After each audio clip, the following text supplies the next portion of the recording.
Shalom, shalom, bien-aimés, amis de Jésus. Ce matin, je suis dans la joie d'être avec toi dans la présence du Seigneur. Et nous sommes rassemblés au nom du Père et du Fils et du Saint-Esprit. Amen. Est-ce que quelqu'un peut commencer à dire merci à Jésus avec moi ce matin pour ce merveilleux jour que le Seigneur nous accorde? J'allais même dire ce jour de grâce que le Seigneur te donne à toi et que le Seigneur me donne à moi. Papa, je veux te dire merci. Parce que je ne mérite rien. Je ne mérite rien. Mais tu fais toutes choses par pure grâce. Et ce matin, tu me donnes de vivre, Seigneur. Et moi, je veux te dire merci, Seigneur. Je veux seulement te dire merci. Tu m'as réveillé ce matin pendant que j'étais endormi. Tu as réveillé, Seigneur, tous les membres, Seigneur, de ma famille. Et tu me permets d'être là, Seigneur, dans ta présence, Seigneur. Je ne peux m'être dans ta présence, Papa. Parce que tu es tellement bon et ta bonté se renouvelle dans ma vie chaque instant. Et le projet que tu as sur ma vie aujourd'hui, je ne le connais pas encore, mais je sais que c'est quelque chose de puissant et quelque chose de merveilleux. Parce que je suis ton héritier, parce que je suis ton enfant. Et en aucun cas, tu ne laisses tomber ton enfant. En aucun cas, tu ne laisses tomber ton héritier. En aucun cas, tu n'abandonnes ton héritier.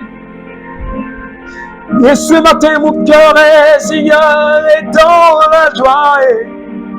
Mon cœur est dans la joie avec quelqu'un qui est en train de prier avec moi. Oh, Maranatha. Est-ce que quelqu'un peut continuer à dire merci à notre Père qui est dans les cieux? Parce que Papa, il est tellement gentil, il est tellement miséricordieux, il est tellement bon que je veux rester chaque jour dans sa présence. Je veux rester dans son amour. Est-ce que quelqu'un peut dire, Papa, je veux rester dans ton amour ce matin? Je veux te célébrer comme jamais je ne t'ai célébré. Je veux te louer comme jamais je ne t'ai loué. Yondarabakora barundorobo sata. Bakora bakai kisherebo sandaraus. Bakai erebo rai katamabro. Shera bakora bakai kindereo sata. Bakai kiterebo soto mariantaraus. Beba bro to katayabo. Shami mama mama bro kuto babro. Rabe bebo kota mariandereo sata. Mai kinderebo soto makai kibarabao sotama. Breba boko shayanta babro. Mai kintaraba baba baba baba. Renderebo sai kintarabao sata. Béni sois-tu, Saint-Esprit. Est-ce que quelqu'un peut commencer déjà à parler à l'Esprit de Dieu? Est-ce que de là où tu es, tu peux te connecter au Saint-Esprit? Est-ce que de là où tu es, est-ce que quelqu'un peut se connecter déjà au Saint-Esprit? Rentre en communion avec le Saint-Esprit, bien-aimé, et parle-lui. Dis-lui que tu as besoin de sa présence. Dis-lui que tu as besoin de son agir. Dis-lui que tu as besoin qu'il te touche, que tu as besoin qu'il te transforme. Parle au Saint-Esprit, bien-aimé, ce matin. Oh, Maranatha, béni sois-tu, oh Esprit Saint. Merci pour ta présence qui me fait du bien ce matin. Merci pour ta présence qui fait du bien à quelqu'un qui est en train de prier maintenant. Merci pour l'onction que tu es en train de relâcher sur la vie d'une personne, d'un frère et d'une sœur. Merci pour l'onction que tu es en train de répandre dans la vie de chaque membre du renouveau charismatique. Parce que tu es l'esprit de sainteté, parce que tu es l'esprit de puissance, parce que tu es l'esprit qui donne la vie. Ce matin, que ton nom soit élevé. Oh Maranatha, Brabro Shentarabakora Makai Kindereo Sata. Barabababondorobo Sabraba Kondorobo Shera Mama Mama Mama. Rebababaroto Mama Kai Kishendereo Sata. Brabron Tarao Sai Kintaba. Yonto Mama Korobo Shai Kindereo Sata. Bakai Kinderebo Sata. Rekotama Rondorobo Sabendereo Sata. Merci Saint-Esprit. Merci Saint-Esprit. Est-ce que quelqu'un reçoit la joie du Saint-Esprit ce matin? Est-ce que quelqu'un expérimente la joie du Saint-Esprit ce matin? Alors bien-aimés, nous sommes dans la joie ce matin. Oui, nous sommes dans la joie. Je suis dans la joie, j'espère que tu es dans la joie. Nous continuons toujours notre méditation dans le livre de Saint Jean chapitre 19. Et ce matin, nous sommes au verset 28. Après quoi, sachant que, dès lors, tout était achevé, pour que l'écriture soit accomplie jusqu'au bout, Jésus dit, j'ai soif. Il y avait là une cruche remplie de vinaigre. On fixa une éponge imbibée de ce vinaigre au bout d'une branche d'hysope et on l'approcha de sa bouche. Dès qu'il eut pris le vinaigre, Jésus dit, tout est achevé. Et inclinant la tête, il remit l'esprit. Parole du Seigneur. Alors, bien-aimés, amis de Jésus, ce matin, nous sommes encore dans cette méditation. Pour notre conversion, cette méditation de la passion de Jésus-Christ. Hier, nous avions vu, Jésus a été cloué. Et non seulement a été cloué, mais ses vêtements ont été partagés entre les soldats. Il a été totalement dépouillé. Et Jésus sur la croix ce matin, sachant que l'heure était déjà arrivée, que tout était déjà accompli, Jésus a dit, il dit, j'ai soif. Il dit, j'ai soif. Mais je crois que cette soif que Jésus était en train d'exprimer, ce n'était pas qu'il voulait boire de l'eau. Ce n'était pas l'eau que Jésus avait besoin. Mais il a besoin de moi. Il avait soif de mon amour. Il avait soif de toi. La soif de Dieu pour toi. Jésus a soif de toi. Jésus a soif de moi. J'ai soif de la créature humaine. Je la veux dans ma présence. Je la veux dans mon amour.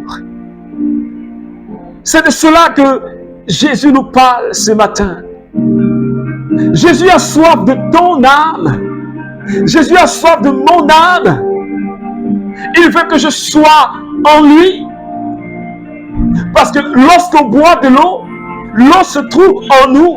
Il dit, j'ai soif, je veux que tu sois en moi. Il dit, je veux que Yapi, je veux que tu sois en moi. Je veux que tu demeures en moi. Jésus est en train de nous dire, comme il a dit dans le livre de Jean chapitre 15, il dit, en dehors de moi, vous ne pouvez rien faire. Demeurez en moi. Demeurez dans ma parole. Que ma parole demeure en vous et vous demeurez en moi. Et ce matin, Jésus dit, j'ai soif de toi, mon enfant. Jésus veut que toi et moi, nous puissions demeurer en lui. Nous puissions être un avec lui.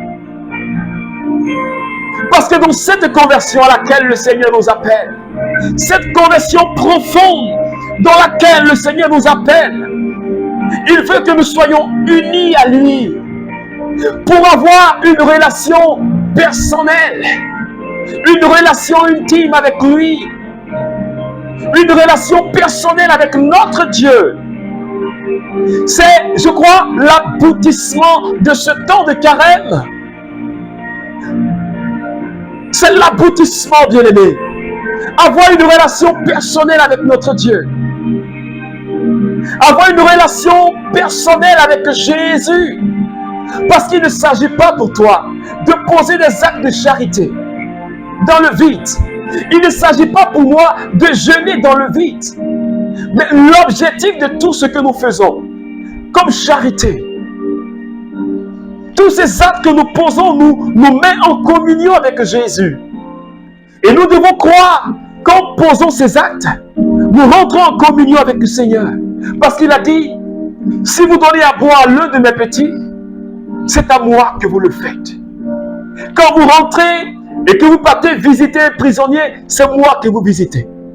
Quand vous partez rendre visite à un malade, c'est à moi que vous rendez visite. Et toutes les fois où nous posons un acte de charité, nous faisons du bien à quelqu'un par notre présence, pour un soutien moral et spirituel, c'est à Jésus que nous faisons cela. Et ce matin, le Seigneur te dit, c'est l'aboutissement de ton temps de carême qui va se couronner par ta résurrection, le changement de vie, le changement de mentalité, une vie nouvelle, ce passage de la vie de péché, ce passage de la vie de l'obscurité, ce passage de la vie de mort à la vie de ressuscité, à la vie d'enfant de Dieu. J'ai soif de toi, mon enfant. J'ai soif de toi, mon enfant. J'ai soif de toi. J'ai soif de ton amour. J'ai soif de ton âme. Je te veux dans mon cœur. Je te veux dans mon cœur. Et Jésus ce matin est en train de parler à quelqu'un. Je te veux dans mon cœur. Parce que longtemps tu as été loin de moi. Longtemps tu as refusé mon amour. Parce que peut-être blessé par tes parents. Et que tu ne croyais plus en l'amour de Dieu. Tu ne croyais plus en l'amour de Dieu pour toi. Mais ce matin, je dis, j'ai soif de toi. Je te veux en moi. Je te veux près de moi, mon enfant. C'est de cela que le Seigneur nous parle ce matin. Sachant que le temps était déjà accompli. Et il finit par dire cette deuxième parole. Dès qu'il eut pris le vinaigre, Jésus dit, tout est achevé. Inclinant la tête, il remit l'esprit. Tout est achevé. Tout est achevé. Est-ce que quelqu'un peut comprendre ce matin avec moi la profondeur de cet amour, la grandeur de cet amour, la hauteur de cet amour et la puissance de cet amour? Yahvé a tellement aimé le monde qu'il a donné son Fils, afin que quiconque croit ne périsse pas, mais qu'il ait la vie éternelle. Est-ce que tu crois? Est-ce que tu peux dire Amen? Le salut nous est donné. La rédemption nous est donnée. La rédemption et le salut t'est proposé. Jésus ne nous force pas à rentrer dans le salut. Il nous propose le salut et la rédemption. Mais à toi de l'accepter comme ton Sauveur et ton Seigneur. Parce que sur la croix, tout a été accompli. Il a tout achevé. Le plan de Dieu s'est réalisé. Le sacrifice est parfait. Le sacrifice a été agréé par Dieu. Et toi, pourquoi tardes-tu à donner ton cœur à Jésus réellement? Et toi, mon frère, pourquoi tardes-tu à donner ton cœur à Jésus? Et toi, ma soeur, pourquoi tardes-tu à donner ton cœur à Jésus? Pourquoi? Et pourtant, lui, il n'a pas résisté. Il pouvait s'arrêter en cours de chemin. Il pouvait s'enfuir. Mais il ne s'est pas enfui. Il est resté. Resté. Depuis Gethsémane. Resté sur le chemin. Jusqu'à Golgotha. Il est resté. Il avait cette angoisse. Angoissé il était. Parce qu'il voyait la souffrance dont il allait souffrir. Il voyait la souffrance, tout ce qu'il allait subir. Mais Jésus est resté à cause de moi. Il est resté à cause de toi. Alors ce matin, je t'invite à donner résolument ta vie à Jésus. Peut-être que tu ne l'as pas encore réellement fait. Je le dis toujours, on peut aller à l'église, on peut être dans un groupe charismatique, on peut être dans un groupe marial, quel que soit le groupe dans lequel nous sommes, nous pouvons militer dans n'importe quel mouvement, être très actifs à l'église, mais sans pouvoir recevoir réellement Jésus dans son cœur comme Sauveur et Seigneur. Il y a une grande différence. Parce que beaucoup de personnes aujourd'hui sont dans l'église. Ils sont hyper engagés. Mais leur vie est vidée. Parce qu'on est à la surface. On se limite seulement à le m'as-tu vu. Je suis dans tel groupe. Je pose tel acte. Je suis dans tel groupe. Je fais telle chose.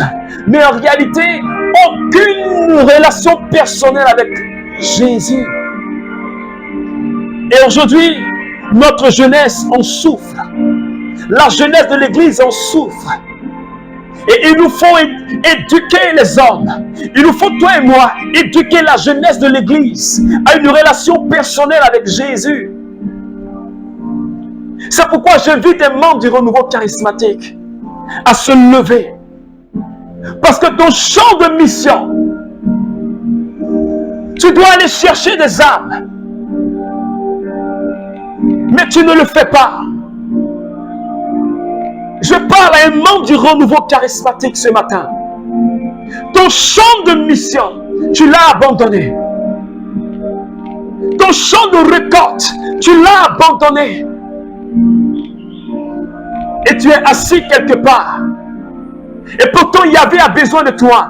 Et toi, tu ne bouges pas, mais tu te plains. Tu te plains des autres groupes. Et pourtant, il y avait ta confié un champ. Mais tu n'évangélises pas. Tu ne sors pas pour gagner des âmes. Jésus est en train de le confier à d'autres personnes et toi, tu te plains. Tu ne réagis pas et toi, tu te plains. Lève-toi et pars. Annoncer la mort et la résurrection de Jésus au monde entier. Utilise tous les moyens qu'il te faut pour rassembler les enfants de Dieu. Utilise tous les moyens qu'il te faut pour que les âmes reçoivent l'évangile et pour que les âmes soient arrachées de la main du démon. Parce que papa nous demandera des comptes.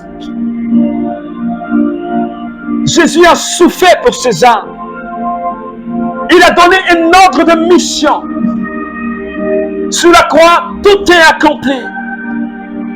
Et nous devons nous lancer dans la bataille, dans la quête des âmes. Alors ressaisis-toi, bien-aimé. Jésus t'appelle non seulement à la conversion, mais pour que tu sois témoin. Parce que tout est accompli. La vie a été donnée. La délivrance a été donnée. Le salut a été donné. C'est pourquoi j'aimerais que quelqu'un prie avec moi ce matin. Seigneur, tu m'as donné la vie. Et je te dis encore merci pour ce merveilleux temps de carême dans lequel nous sommes plongés. Et en ce jour particulier où nous célébrons l'institution de l'Eucharistie. Seigneur, merci. Le signe que tu as tout achevé en te donnant corps, âme, esprit, divinité à l'homme que nous sommes pour nous relever. Tu as donné ton corps à manger, ton sang à boire. Je te dis merci pour cet amour ultime qu'aucun Dieu ne peut faire et personne d'autre ne peut m'accorder. Je te dis encore merci pour l'Eucharistie que tu as institué, le saint sacrifice. Jésus, merci de te donner à chacun de nous ce matin. Merci infiniment. Donne-nous la grâce de te recevoir dignement et de rentrer en communion avec toi. Merci Seigneur, merci Seigneur, merci Seigneur. Alors, bien-aimé, que Dieu te bénisse, que tu restes dans sa présence, que sa paix soit avec toi et recherche la face du Seigneur. Au nom du Père et du Fils et du Saint-Esprit. Amen. Amen. Amen.